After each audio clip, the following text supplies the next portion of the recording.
खुलुमबाय दिनैनि बड'लेण्ड इंखं टेलिभिजन स्टुडिअ'आव आं मलेन बसुमतारी दिनैनि मोनाबिलिनि गाहाय रादाबफोराव दं। प्रमद बर'आ राजु गयारिखौ मदद खालामनो बिथोन होबाय। रायजोनि मोन 20 जिल्लायाव दैबाना 5 सुबुंनि जिउ खहा। गहपुराव राजालामानि दालां बायफ्लंनानै माखासे गारिफोरा थाबथानानै दं। दावबायारिफोरा हालाय हाफाय। बरपेटायाव गिख्रंथाव लामा जाब्रबथायजों जायगायावनो 3 जिउ खहा 5 गोब्राब जोखोम। करिमगंजआव 1183 केजि गान्जाजों लोगोसे 2 स्मागलार हमनो हादों। क'क्राझाराव अल बिटिएडि गावबुरा आफादनि खौरांगिरि मेल खुंदों। कसुगावनि सामागुरियाव इ-रिक्सा खावनानै सासे हमजादों। बिटिआरनि आइजिपि बिबानाव थानाय एडिजिपि डक्टर एल.आर. बिश्नयखौ मेघालयनि डिजिपि महरै थिसनबाय। बाक्सानि गबरधनायाव लामानि हालोदा जोबोर गाज्रि। दानिया फैदो आबुं रादाबाव।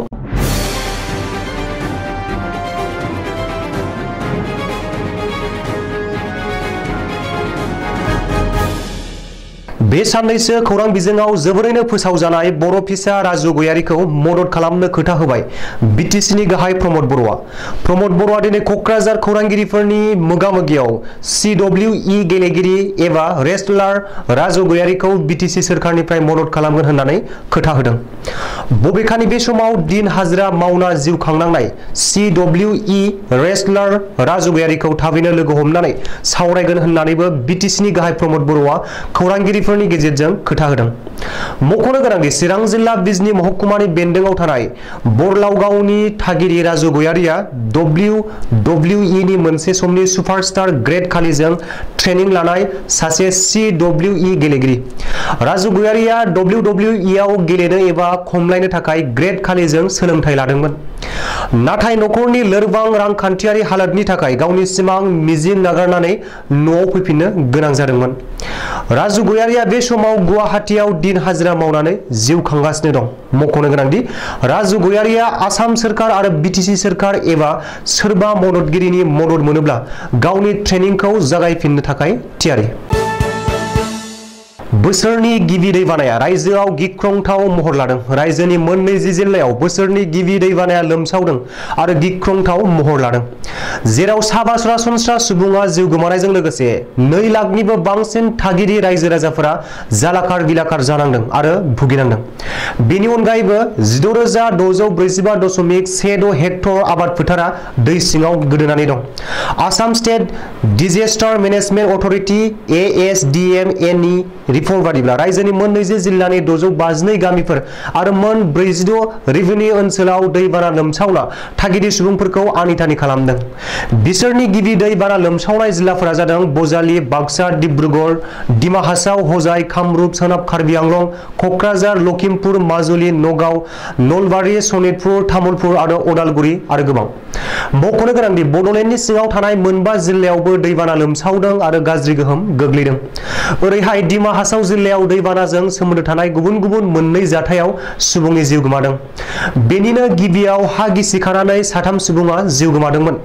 रिपर्ट बादिब्ला हजाय जिल्लायावनो दैबानानि बांसिन गोहोम गोग्लैदों, जाउनाव 77,000निबो बांसिन सुबुंफोरा हालाय हाफाय जानांदों। नैथियाव दं काछार जिल्ला। काछार जिल्लानि 51,000निबो बांसिन सुबुंफोरा भुगिनांदों। बबेखानि रायजोनि गुबुन गुबुन जायगायाव ASDMA आ मोन 67 रैखाथि बादाफोर खुलिदों आरो बैफोर बादायाव 33,000निबो बांसिन दैबानाजों जालाखार जानांनाय सुबुंफोरा रैखाथि लादों होननानै ASDMA नि सुलुङाव फोरमायदों। रिपर्ट बादिब्ला बुरलुंबुथुर दैमाखौ लाजेननानै रायजोनि माखासे दैमा दैसाफोरा खैफोदनि सिमानि गोजौआव बोहैदों होननानैबो सुलुङाव फोरमायदों। रायजो नाङै खना खनला दैबानानि उदखार। रायजोनि दैमा दैसाफोरा उसिफावनानै दं। हालाय हाफाय जानांदों लाख लाख सुबुंफोरा। बे समावनो राजा लामायाव दालां बायफ्लंनानै माखासे गारिफोरा थाबथाना थानो गोनां जादों आरो दावबायगिरिफोरा हालाय हाफाय जानांदों होननानै मिथिनो हादों। दिनै फुङाव गहपुराव जादों बे जाथाया। रिपर्ट बादिब्ला सत्रं दैमानि सायाव थानाय दालाङा दैबानानि गोख्रों दाहाराव रुगुं खुरखानानै बायफ्लंलांदों, जाउनाव थांलाय फैलाय हान्था मेलाया आबुं बन्द जायो आरो राजा लामानि माखासे गारि मटरफोरा थाबथानानै थानाङो।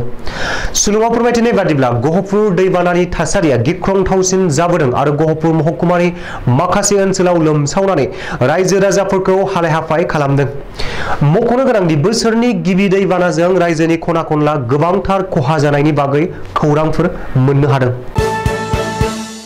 थांनाय हराव बरपेटायाव मोनसे गिख्रंथाव लामा जाब्रबथाय जादों। बे लामा जाब्रबथायाव 3 सुबुङा जाथायसालियावनो जिउ गोमानायजों लोगोसे गुबुन 7 गोब्राब जखम जायो। सुलुङाव फोरमायथिनाय बादिब्ला बरपेटा जिल्लानि सारथाबारियाव जोबोर गोख्रैथिजों फैनाय गंसे कारा गंब्रै बाइकखौ सौख्रेबलाङो। बे जाथायाव बाइकजों हान्थिनाय 3 सुबुङा जाथायसालियावनो जिउ गोमायो आरो 7 जखम जायो। बबेखानि जखम जानाय 7नि हालोदा दासिमबो गोब्राब आरो बिसोर देहा फाहामसालियाव थैनाय थांनायजों जुजिगासिनो दं होनना मिथिनो हादों। जाब्रबथायाव जाथायसालियावनो जिउ गोमानाय 3 सुबुंखौ प्रणब भुइया, सीता भुइया आरो हरग'भिन डेका होननानै सिनायथिदों। गुबुन गोब्राब जखम जानायफोरखौ फारियै हारबालाब भुइया, हरे कृष्ण भुइया, सुरजित डेका, मुनजित भुइया आरो गितुमनि भुइया होननानै सिनायथिदों। ओरैहाय जाब्रबथायनि उनाव खुद्रिनाय जायगानि सुबुंफोरा गारि ड्राइभारखौ गाज्रियै बुग्लिनायजों लोगोसे गारिखौबो बुख्रेबना खहा खालामनो खौरां मोनदों। आसाम त्रिपुरा सिमनानि करिमगंज जिल्लायाव गोबांथार बिबांनि गान्जाजों लोगोसे 2 स्मागलार हमनो हादों। सुलुङाव फोरमायथिनाय बादिब्ला करिमगंज पुलिसा थांनाय हराव सिग्रोमनानै गंसे ट्राकनिफ्राय 1183 केजि गान्जाजों लोगोसे 2 स्मागलार हमनो हादों। करिमगंज जिल्लानि सुराइबारि पुलिस थानानि अ.सि. निरज दासनि दैदेननायाव थांनाय हरनि 11 रिंगायाव सिग्रोमनायाव आगरतलानिफ्राय गुवाहाटी फारसे फैनाय गंसे ट्राकनिफ्राय कुइन्टेल गान्जाखौ बोखांनो हायो। गान्जाजों लोगोसे हमजानाय ट्राक ड्राइभार आरो हेन्डिमेनखौ वासिम 20 बोसोर आरो वासिम 18 बोसोर होननानै सिनायथिदों। मख'नो गोनांदि करिमगंज पुलिसा थांनाय हराव 1183 केजि गान्जाजों लोगोसे 2 स्मागलार हमनो हानायखौ गिबि मन्त्रि डक्टर हिमन्त बिश्व शर्मायाबो गावनि अफिसियेल फेसबुक पेजआव फोसावदों आरो ड्राग्सनि हेंथायै जाफुंसार अपारेशन खालामनो हानाय पुलिस बिफानखौ साबायखर बावो। चिरां आरो क'क्राझार जिल्लानि सा 317 गावबुराफोरनो थाबैनो बिटिआर सोरखारा साख्रियाव थिसनथाइ होनांगौ। क'क्राझार सहरनि साखाथि खासिबारियाव थानाय गावबुरा भवनाव दिनै अल बिटिएडि गावबुरा आफादा लिंथुमनाय मोनसे खौरांगिरि मेलाव बाहागो लानानै गावबुरा आफादनि गाहाय नेहाथारि रबार्ट खेरखाथारिया बुंथियोदि दुलाराय आसामनि गुबुन गुबुन जिल्लानि गावबुराफोरनो आसाम सोरखारा होनाय बादि खाबुखौ बिटिआर सोरखारा होनांगौ होनना गोख्रों दाबि दैखांदों। क'क्राझार जिल्लानि कसुगाव ओनसोल सामागुरि गामियाव इ-रिक्सा खावनानै हमजादों।